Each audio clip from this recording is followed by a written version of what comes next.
ব্যাপক অনিয়ম দুর্নীতির অভিযোগ উঠেছে খুলনা আঞ্চলিক খাদ্য নিয়ন্ত্রক মোহাম্মদ মামুনুর রশিদের বিরুদ্ধে। এমনকি হাইকোর্টকে বৃদ্ধাঙ্গুলি দেখিয়েছে খাদ্য নিয়ন্ত্রক মোহাম্মদ মামুনুর রশিদ।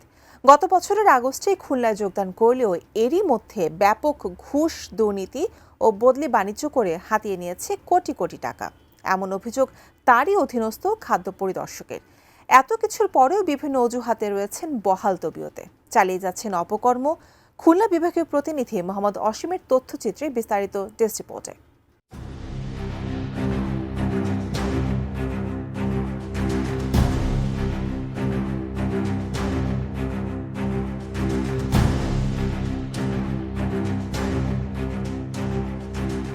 খুলনা আঞ্চলিক খাদ্য নিয়ন্ত্রক মোহাম্মদ মামুনুর রশিদ এ যেন কোন দেশের রাজা। হাইকোর্ট কিংবা দেশের আইন কিছুই মানেন না তিনি। খুলনা আঞ্চলিক খাদ্য অধিদপ্তরকে ঘুষ দুর্নীতির আখড়ায় পরিণত করেছেন তিনি। খাদ্য অধিদপ্তরের তথ্য অনুযায়ী 2020 সালে সিলেটের আঞ্চলিক খাদ্য নিয়ন্ত্রক থাকাকালীন দুর্নীতির অভিযোগে স্বেচ্ছায় চাকরি ছাড়েন মামুনুর রশিদ। কিন্তু 2025 সালে ফের তাকে পদায়ন করা হয় চট্টগ্রামে। তবে যোগদান করতে গিয়ে সেখানে কর্মরত কর্মকর্তাদের আপত্তির মুখে 1 ঘন্টাও টিকতে না পেরে ফিরে আসতে হয়। এরপর গত বছরের 20 আগস্ট খুলনায় পদায়ন করা হয় তাকে। যোগদানের পরপরই খুলনার প্রতিটি জেলায় খাদ্য গুদাম পরিদর্শনে গিয়ে গুদাম কর্মকর্তাদের কাছে চাঁদা দাবি করেন মামুনুর রশিদ। কেউ চাঁদা দিতে অস্বীকার করলেই তাকে বদলি করে দেওয়া হচ্ছে।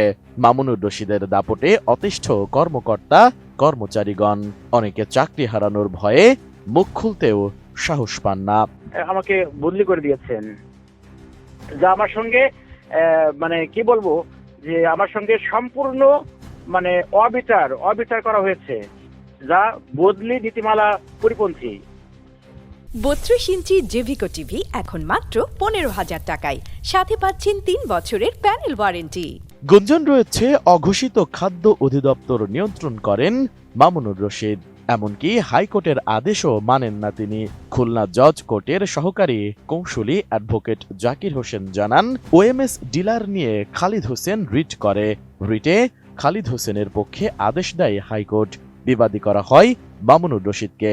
তবে হাইকোর্টের আদেশ না মেনে হাইকোর্টকে বৃদ্ধাঙ্গুলি দেখাচ্ছেন মামুনুর রশিদ। এরা কোনো আদালত, উচ্চ আদালত কোনো কিছু তারা তোয়াক্কা করে না। এবং আমার কাছে যে মনে হচ্ছে যে এর পিছনে একটি বড় ধরনের অসাধু সিন্ডিকেট, যারা লক্ষ লক্ষ কোটি কোটি টাকা আয় করছে, এই সিন্ডিকেটের কারণে হাইকোর্টে এই রায় বাস্তবায়ন করছে না। আমরা খুব অদ্ভুত আশ্চর্য, কোন রাষ্ট্রে আমরা বাস করতেছি যেখানে উচ্চ আদালতের রায়ও আজকে আঞ্চলিক কর্মকর্তা, আঞ্চলিক খাদ্য নিয়ন্ত্রক উনি মানেন না, ডিস্ট্রিবিউট মানেন না। শুধু খুলনা নয়, গোটা দক্ষিণ পশ্চিমাঞ্চলের খাদ্য বিভাগ যেন এক অন্ধকার কারখানা, যার অপারেটর এখন মামুনুর রশিদ।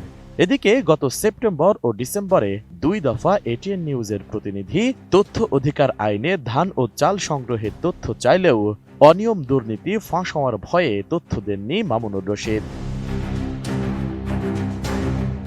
নাগরিক সমাজের অভিযোগ, উচ্চ মহলের কর্মকর্তা ও প্রভাবশালী ব্যক্তিদের সংশ্লিষ্টতা থাকার কারণে পার পেয়ে যাচ্ছেন মামুনুর রশিদের মতো ব্যক্তিরা।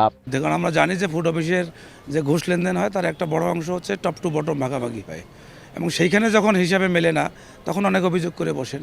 আসলে এখানে বলা চলে যে সবাই করাপ্টেড, হতে পারে 2-1 সৎ মানুষ বা ভালো মানুষ আছেন। এই করাপশনটা এখানে আসলে একটা এস্টাবলিশড হয়ে গেছে, অবৈধ বিষয়টা নিয়মে পরিণত হয়ে গেছে। সুতরাং এখানে দরকার হচ্ছে যে টোটাল সেই সেট আপকে যদি অবজারভেশনে না আনা যায়, স্বচ্ছতা জবাবদিহিতার মধ্যে না আনা যায়, এবং যা প্রচলিত আইন আছে সেই আইনের আওতায় এনে যদি দৃষ্টান্তমূলক শাস্তির ব্যবস্থা না করা যায়, তাহলে আসলে সমস্যার সমাধান হবে না। সেটা করতে গেলে সবাইকে, এবং সরকারি কর্মকর্তা কর্মচারীদের যে সম্পদের হিসাবের বিধান রাখা হয়েছে সেই বিধানও কার্যকর হয় নাই। সুতরাং এখানে আসলে বিসমিল্লাহ গলদ, বা আমরা বলতে পারি যে গোড়ায় গলদ, বা সর্ষের মধ্যে ভূত তাড়াতে হবে। যারা এদেরকে মনিটরিং করবেন, যারা শাস্তির আওতায় আনবেন, তারাই তো করাপ্টেড। সুতরাং এই দোষ মানে দুর্নীতিবাজ এই ঘুষখোর অফিসারদেরকে যারা শাস্তির আওতায় আনবেন তারা যদি তাদের দ্বারা সুবিধা গ্রহণ করে থাকেন তাহলে এটা তো শাস্তির আওতায় আসবে না এবং এই সমস্যার সমাধান হবে না, এটা চলতেই থাকবে। দরকার হচ্ছে আইনের কঠোর প্রয়োগ, শাস্তির বিধান ব্যবস্থা করা এবং সেটার মধ্যে দৃষ্টান্ত স্থাপন করা। খুলনা আঞ্চলিক খাদ্য নিয়ন্ত্রক মোহাম্মদ মামুনুর রশিদের বিরুদ্ধে অভিযোগের বিষয়ে যোগাযোগ করা হলেও দীর্ঘ 2 মাসে একদিনও অফিসে পাওয়া যায়নি তাকে। এমনকি মোবাইল ফোনে 4 মাস ধরে কল এবং বার্তা পাঠিয়েও সাড়া মেলেনি তার।